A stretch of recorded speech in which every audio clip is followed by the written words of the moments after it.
تنظن اول حاجه نتوما لا فامي دونك العائله المغربيه كلها متواجده هنا. دونك تنظن بان احنا شينو ما عندناش مشكل. تنظن الغياب ديال وليد للاسف رجل اللي عطى الشيء الكثير كره القدم الافريقيه بالخصوص. كما تتعرفوا المسيره ديالو في افريقيا من نهار جا مارس عندنا في التدريب في المغرب، وهو تيدافع على كره القدم الاول المغربيه وثاني شيء افريقيا.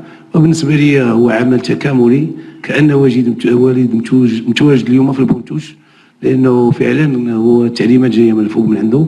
فلهذا انا ما عنديش اشكال. انتم تعرفوا العلاقه بين الدول. On va aller un par un, puisque vous l'avez tous là. On va commencer par là et puis on va rouler. مرحبا. مساء الخير سي محمود. سفيان غازيق العمق المغربي. عندي سؤال، كيفاش تلقيتوا الخبر ديال ايقاف الكراكي، خاصه انها كانت ساعات قبل المباراه؟ واش ما كانش واحد الارتباك داخل المجموعه؟ واش كتعتقدوا ان المغرب مستهدف باننا غادي نتلقاو خبر بحال هذا ساعات قليله قبل المباراه حاسمه امام زامبيا؟ تنظن بانه الخبر تلقيناه يعني في توقيت يعني في اليوم، يعني يمكن على الساعه 3 ولا 4. بالنسبه لنا العمل اللي تيدار في كره القدم تنظن انه تيدار مده طويله، ليس في الاسبوع هذا اللي حنا في كاس افريقيا ولا فقبل. حنا مستعدين، اللاعبين ديالنا جاهزين موجدينهم على كل شيء.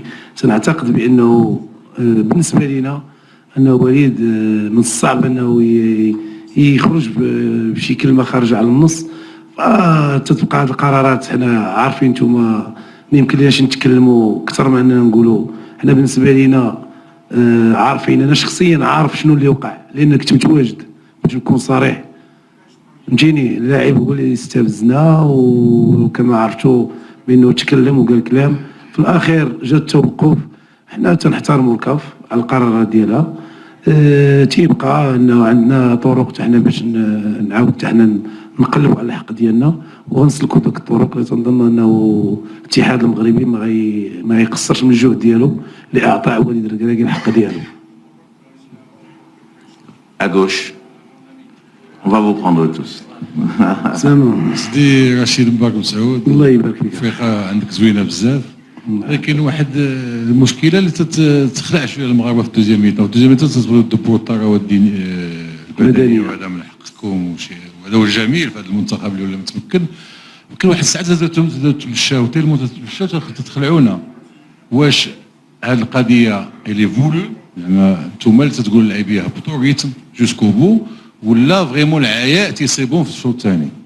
وتنعتقد بان مباراه بحال هذه اليوم خاصه تنظن بان لا جيستيون ديالها خاصها تكون طريقه ذكيه، لانه تتعرف بانه ما تنساش بانه في المباراه جياش راه خرج.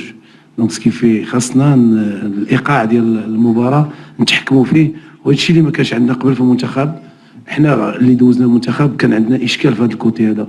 دابا اليوم حنا قاعدين تنجربوا اساليب وطرق اللي غتساعدنا باش يمكن لينا في هذا الكان هادي نجيبوها لبلادنا، لان حنايا مده طويله وما خديناش هذا الكان، لانه ديما تندخلوا باغيين نديوها بطريقه اخرى. وتتعرفوا كانوا عندنا سميات كبار، انتم الاسماء راكم عارفينها.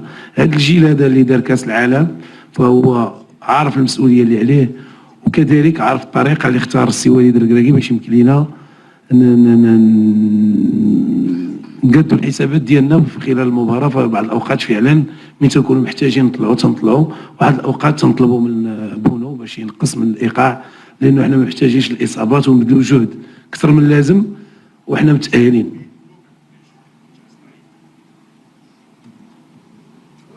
السلام عليكم. اولا سي رشيد مبروك مره اخرى التاهل. الله يبارك فيك وتخير. ما غاديش نناقشوا المشكل ديال وليد لان عارفينكم، شفنا كل شيء بعينينا، وشفنا كذلك كيفاش كان التواصل بينك وبينه عن طريق المساعد الثاني سي امزين. فقط الان عندكم خصم وعندكم 6 ايام ديال الراحه اللي تقدروا تريكيبيريو فيها. واش المنتخب الوطني غادي يبقى هنا في سان بيدرو ويتنقل في المباريات، او لا؟ لان معروف على انكم متزعم المرتبه الاولى، عندكم الربوع في مدينه، وحتى الى التاهل ان شاء الله عندكم النصف في مدينه اخرى. واش المنتخب الوطني غادي يستمر مع هذه الاجواء هنا في سان بيدرو غادي يتنقل، وكيفاش كتشوفوا الخصم ديالكم القادم جنوب افريقيا؟ وتنعتقد السؤال ديالك مهم، ولكن الاجابه ديالو تنظن غتكون من غنجلسوا ان شاء الله اليوم، لانك شتي الوضعيه نجلسوا غنتناقشوا. تعرف المسائل هذه لوجيستيكيه، المساله ديال لا فيدراسيون المغربيه هي اللي غتقرر واش يمكن لنا نبقى ولا نتحركوا، لانك تعرف اذا بغيتي تحرك راك الاشياء كثيره غتحرك. دونك وجهه النظر ديالي سي وليد اللي غيحسن فيها مع السي فوزي قرع. سي رشيد Asseyez-vous s'il vous plaît. Vous n'êtes سي pas رشيد obligé de bouger. خلي كاع حنا هنايا حتى الصباح. اللي بغاو حنا ما خوتنا حنا ماشي. سي رشيد الف مبروك للفريق الوطني المغربي. الله المباراه يبارك فيك اليوم اخويا. سي رشيد المباراه اليوم تلعبت على جوج ديال الواجهات. اولا الجماهير المغربيه كانت كتنتظر الفوز ديال المنتخب الوطني باش يبقى في الصداره، والجماهير الايفواريه كانت تنتظر ايضا الفوز ديال المنتخب باش يبقى المنتخب الايفواري. اولا شنو يمكن لك تقول على الجماهير الايفواريه اللي جات ساندت المنتخب الوطني، وايضا كيفاش كتشوف انت هذه الاجواء اللي تتعيشها الجماهير المغربيه مع الجماهير الايفواريه لمسانده المنتخب الوطني؟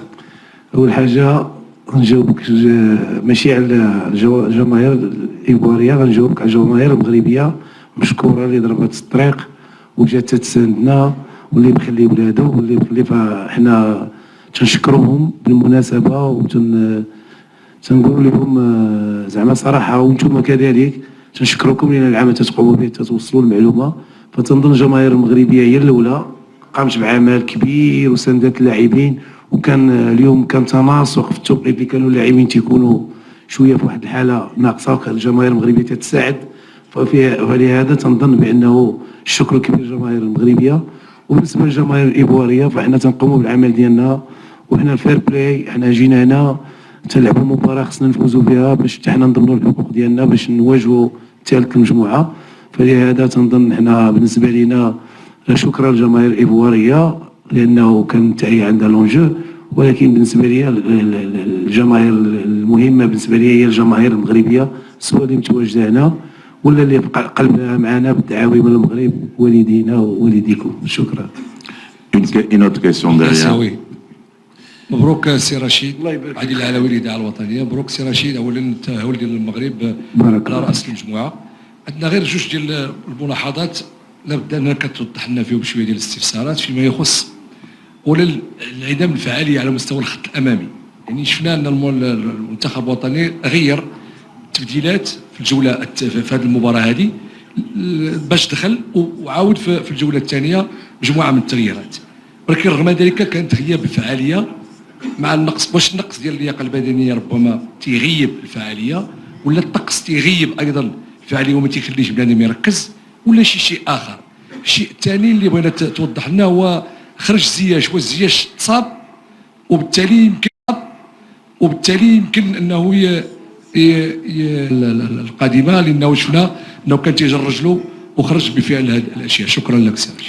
متفق معك بالنسبه للنجاح الهجوميه. اليوم كانت مباراه اللي نقدروا نريحوا نفوسنا فيها، ما استطعناش، ولكن ما يخفاش عليكم بين السي وليد الركراكي والستاف ديالو فهو ما تيخدمش غير على كاس افريقيا اللي حنا فيها اليوم، حتى على المستقبل. فالعدد ديال اللاعبين اللي متواجدين شباب يعني ناقصهم هذا انهم يلعبوا بطولات من هذا الحجم وفي هذا الجو.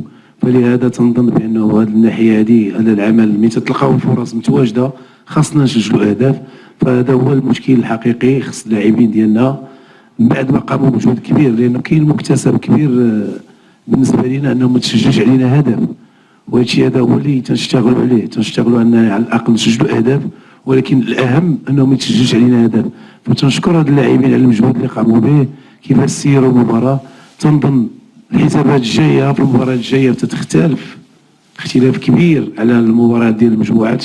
فلهذا تنظن يلزمنا تركيز اكثر باش يمكننا نحققوا نتائج، لانه الفرقه كبيره يمكن لها تحكم 1-0 والماتش كامل وانت تتعدى حتى الاخر دقيقه ويضرب الثاني وتتولي المباراه بحال راه سهله، ولا يمكن 2-3 وتنقولوا. دونك الحقيقه هي هذه، اننا اليوم ما كناش حاسمين من الناحيه ديال تسجيل الاهداف، باش نريحوا الفريق، ولكن احنا تنتعلموا للاسف حنا تنتعلموا في صراحه في بطوله مثل هذه. نتمنى من الله ان الوليدات ديالنا ان شاء الله يكونوا في المباراه الجايه تكون النجاعه الهجوميه متواجده. بالنسبه للجياش تنظن انه خرج كانت عنده اصابه، نتمنى من الله ما تكونش اصابه كبيره.